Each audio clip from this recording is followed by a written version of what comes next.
ஒருத்தர் வந்து ஒரு அரசு ஊழியராக இருக்கார். அவருடைய வயசு 45ன்னு வச்சுக்கோங்க. அவருடைய மனைவியோட வயசு 40. அவர் வந்து அரசு ஊழியராக இருக்கார்.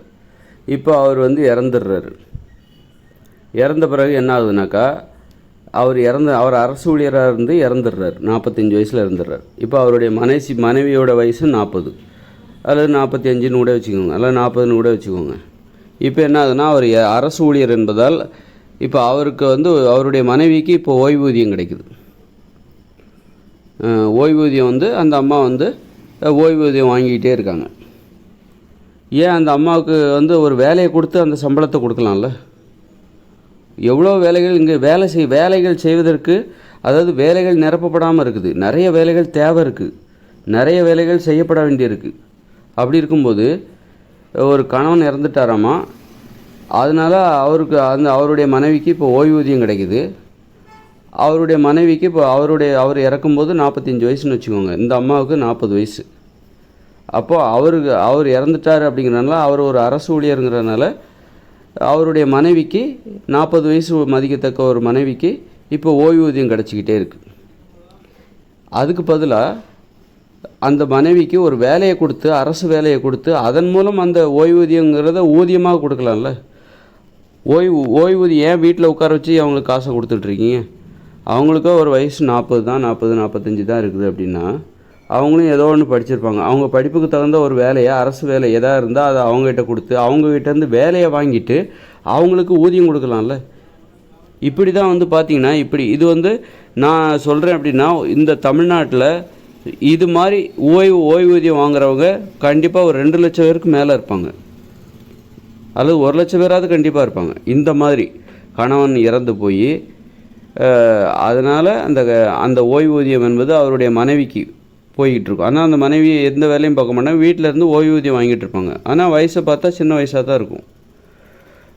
அப்படி இருக்கும்போது அவங்களுக்கு அப்படி ஓய்வூதியம் கொடுப்பதற்கு பதிலாக அவங்களுக்கு ஒரு வேலையை கொடுத்துருங்க, அரசு வேலை எதாவது ஒன்று கொடுத்து அப்படி ஓய்வூதியம் கொடுங்க. கணவன் இறந்து போயிட்டார், அதனால் அவருடைய மனைவிக்கு ஓய்வூதியம் கொடுப்பதற்காக ஒரு வேலையை கொடுத்து ஊதியமாக கொடுங்க. இப்படி தான் அப்போது ஒரு வேலை வந்து நடக்குதுல்ல, ஒரு அரசாங்கத்துக்கு வேலை நடக்கிறது, ஒரு வேலை வந்து அங்கே நடக்கிறது. ஒருத்தருக்கு வேலை கொடுக்கும்போது வேலை நடக்கிறது. அங்கே வேலையே வாங்காமல் ஓய்வூதியம் கொடுத்துட்ருக்காங்க. அந்த மாதிரி ஏன் கொடுக்கணும்? அப்போ மக்கள் வரி பணங்கிறது வந்து, மக்களுடைய பணம் வந்து இந்த அரசியல்வாதிகளின் அறியாமையால், ஆட்சியாளர்களின் அறியாமையால் வீணடிக்கப்படுகிறது. இந்த மாதிரி ஓய்வூதியம் வாங்குகிறவர்களின் எண்ணிக்கை கண்டிப்பாக 1 லட்சம் அல்லது 50,000, 10,000 கூட இருக்கட்டுமே. 1 லட்சமாக இருந்தால் நினச்சி பாருங்கள், எவ்வளோ கோடிக்கணக்கான பணம். அந்த கோடிக்கணக்கான பணத்தை வச்சுட்டு அவங்களுக்கு வேலை கொடுத்து அந்த சம்பளத்தை கொடுங்க. ஓய்வூதியமாக கொடுக்காம அவங்ககிட்ட வேலையை வாங்கிக்கிட்டு அவங்களுக்கு சம்பளத்தை கொடுங்க. அது மாதிரி 60 வயசுக்கு அப்புறம் ரிட்டையர்டு அப்படின்லாம் இல்லாமல், ரிட்டையர்ட் ஆகிறாங்க பாருங்கள், அவங்களுக்கு ஒரு வேலையை கொடுத்து அந்த சம்பளத்தை கொடுங்க. வேலை நேரத்தை வேணால் குறைச்சிக்கோங்க. எவ்வளோ வேலைக்கு ஆள் தேவைப்படுதாங்க. இப்போ நிறைய லைப்ரரி உருவாக்கி இந்த மாதிரி ரிட்டையர்ட் ஆகிறாங்க. 60 வயசுக்கு அப்புறம் அவர்கள் எளிதான வேலையை பார்க்கணும். 60 வயசுக்கு அப்புறம் செய்கிற வேலை எளிதாக இருக்கணும், வேலை நேரம் குறைவாக இருக்க வேண்டும்.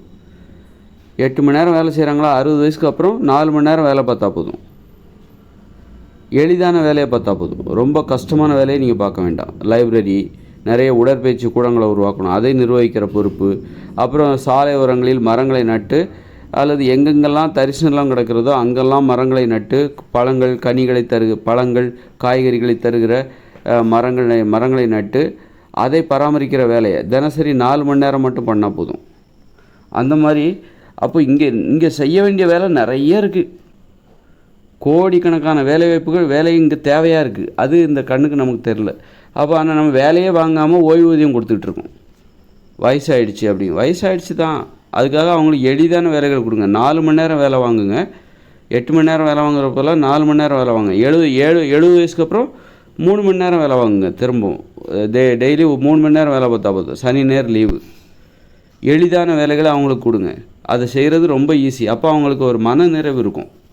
நம்ம வந்து சும்மா இருந்து சம்பளம் வாங்கலை அப்படிங்கிற ஒரு மன நிறைவு. நாமளும் வேலை பார்க்குறோம். வயசாகிடுச்சுன்னா என்ன, எல்லா நேரத்துலையும் நாம் வந்து வேலை பார்க்குறோம், சும்மா இல்லை, சோம்பேறியாக இல்லை.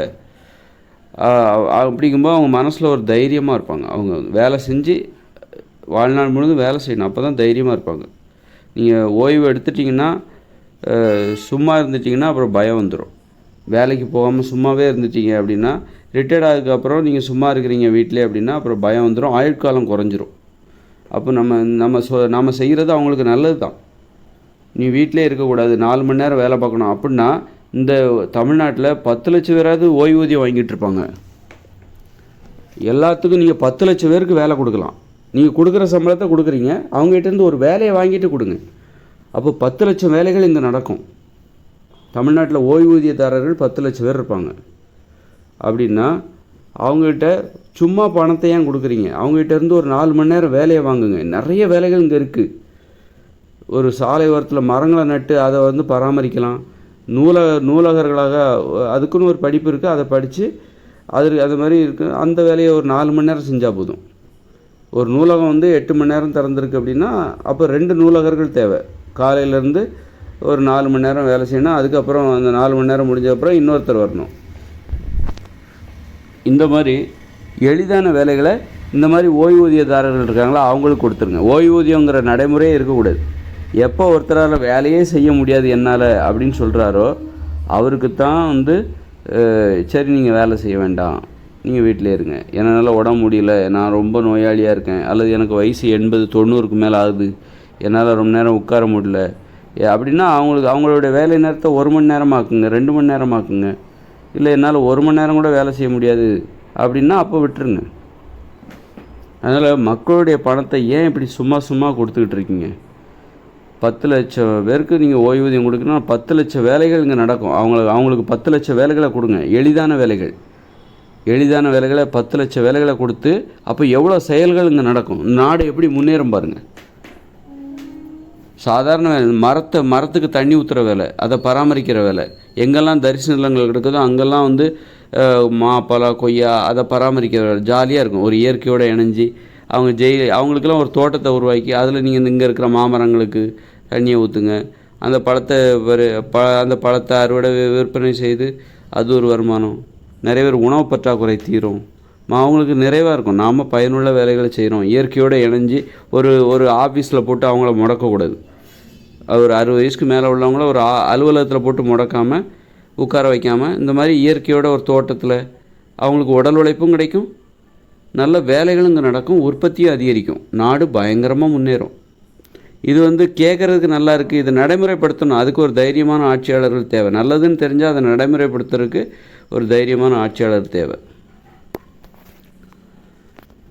நான் அரசியலுக்கு வந்திருக்கணும்.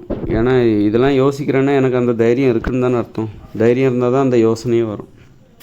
நான் தப்பு பண்ணிட்டேன்.